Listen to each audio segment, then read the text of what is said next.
Saudara-saudari yang terkasih, kesalahan yang membuat orang tersinggung, marah, bahkan benci, atau dosa yang menyebabkan orang sakit hati, merana, bahkan sengsara, bisa terjadi kapan saja, baik sengaja ataupun di luar kendali. Ada orang yang mudah memaafkan, sekalipun secara objektif ia disakiti luar biasa. Tetapi ada juga orang yang sulit memaafkan, yang disertai sumpah, saya tak akan mengampuninya, saya tak rela memaafkannya sampai 7 keturunan. Padahal yang menyakitinya tak sengaja melakukan kesalahan dan sudah berkali-kali meminta maaf. Mengapa hati manusia begitu keras? Padahal mungkin mereka tak bisa, sehingga mereka tak bisa saling memaafkan. Padahal mereka yang tak bisa saling memaafkan itu adalah anak dan orang tua, atau sesama saudara, adik dan kakak, atau sahabat karib, atau sesama anggota komunitas yang mempunyai cita-cita yang sama. Adakah kesalahan yang tak bisa dimaafkan? Atau adakah dosa yang tak dapat diampuni? Bukankah Yesus datang untuk mengampuni dosa semua orang dengan asumsi semua dosa kita diampuninya? Maka kita pun harus memaafkan sesama yang bersalah kepada kita. Bahkan setiap orang yang mengatakan sesuatu melawan anak manusia, apapun, Yesus memberikan kemurahan yang luar biasa, ia akan diampuni. Saudara-saudari yang terkasih, ada orang yang bermasalah besar yang tanpa ditolong oleh orang lain, ia akan habis, akan mati, akan binasa. Walau banyak orang mau menolongnya karena mengasihinya, tetapi ia tidak bisa ditolong karena ia selalu menolak.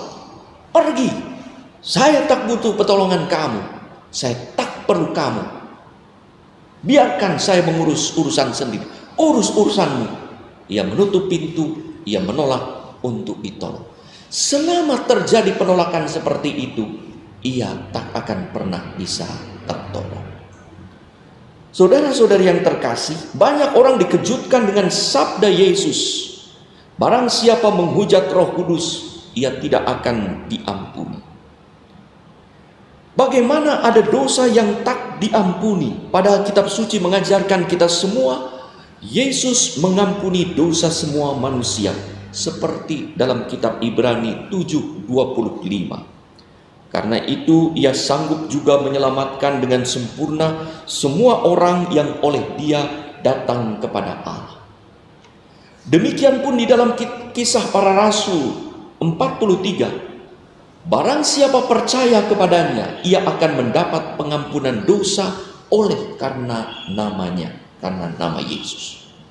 Sedangkan di dalam 1 Yohanes ayat 1-9 dikatakan, jika kita mengaku dosa kita, maka ia adalah setia dan adil Allah, sehingga ia Allah akan mengampuni segala dosa kita dan menyucikan kita dari segala kejahatan. Kunci pengampunan dosa adalah iman yang disertai penyesalan dan tobat dengan mengakui kuasa Roh Kudus yang menerangi hingga orang tersebut mengakui Yesus sebagai Tuhan dan Penyelamat. Dan itulah yang dikatakan oleh Paulus di dalam bacaan pertama. Kiranya ia, Roh Kudus, Roh Allah, menerangi mata hati kita, sehingga kita berpengharapan dan percaya akan kuasa Allah. Maka selama orang tak mengakui kuasa Roh Kudus yang mengantar pada Yesus yang menyelamatkan, orang tak akan mengimani Yesus, apalagi menyesali dosanya. Ia menolak Yesus dan kuasa Allah, serta merasa tak membutuhkan. Pada saat itu, bagaimana mungkin orang yang menutup diri pada kuasa Roh Kudus dapat diampuni dosanya oleh Yesus? Dan orang itu berkata, saya tak butuh Roh Kudus, saya tak percaya pada kuasanya. selama ada dalam situasi penolakan tersebut, dosa tetap ada. Itulah dosa yang tak terampuni. Itulah bentuk penghujatan, penyangkalan pada kuasa Roh Kudus.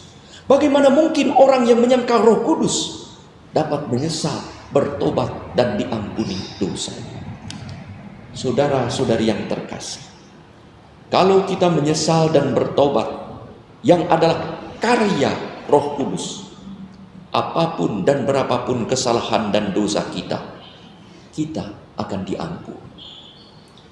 Di situ orang yang mengakui kuasa Roh Kudus dan terbuka pada karyanya akan mengalami pengampunan dosa. Kalau orang percaya dan terbuka pada Roh Kudus, ia akan mengimani Yesus dan berani mengakuinya di hadapan siapapun dengan risiko kematian yang dijalankan dengan sukacita. Itulah saudara-saudari, kehidupan Santo Ignatius dari Antioquia yang rela kehilangan nyawa karena imannya. Ia berani mengakui Yesus sebagai Tuhan dengan resiko apapun, bahkan resiko dihabisi oleh singa, karena ia selalu terbuka kepada kuasa Roh Kudus. Dan kuasa Roh Kudus itulah yang meneguhkannya untuk setia dalam iman dan selalu bersukacita. Kuasa Roh Kudus itulah yang menyelamatkan hidup.